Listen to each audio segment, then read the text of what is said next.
হামে এ পর্যন্ত মৃত্যু হওয়া শিশুর প্রায় অর্ধেকেরই টিকা নেওয়ার বয়স হয়নি। মৃত শিশুদের মধ্যে ২৯ শিশু ৯ মাস পূর্ণ হওয়ার আগেই মারা গেছে। এর মধ্যে ১৫ শিশুর বয়স ছিল ৬ মাস বা তারও কম।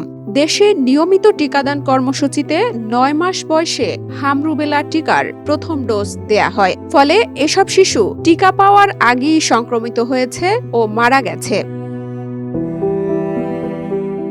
স্বাস্থ্য অধিদপ্তরের ২১ জেলার ৬০টি নিশ্চিত হামজনিত মৃত্যুর তথ্য বিশ্লেষণে এমন চিত্র উঠে এসেছে।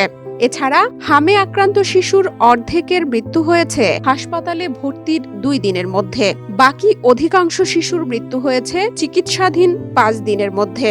স্বাস্থ্য অধিদপ্তরের তথ্য অনুযায়ী হাসপাতালে ভর্তির দিনই মারা গেছে ৬ শিশু। ভর্তির ২ দিনের মধ্যে মারা গেছে আরও ২৪ শিশু। ৫ দিনের মধ্যে মৃত্যু হয়েছে ৩০ শিশুর।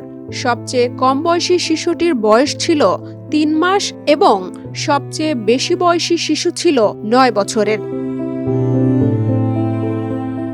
নিউমোনিয়া ও দেরিতে হাসপাতালে আসাকেও দায়ী করছেন বিশেষজ্ঞরা।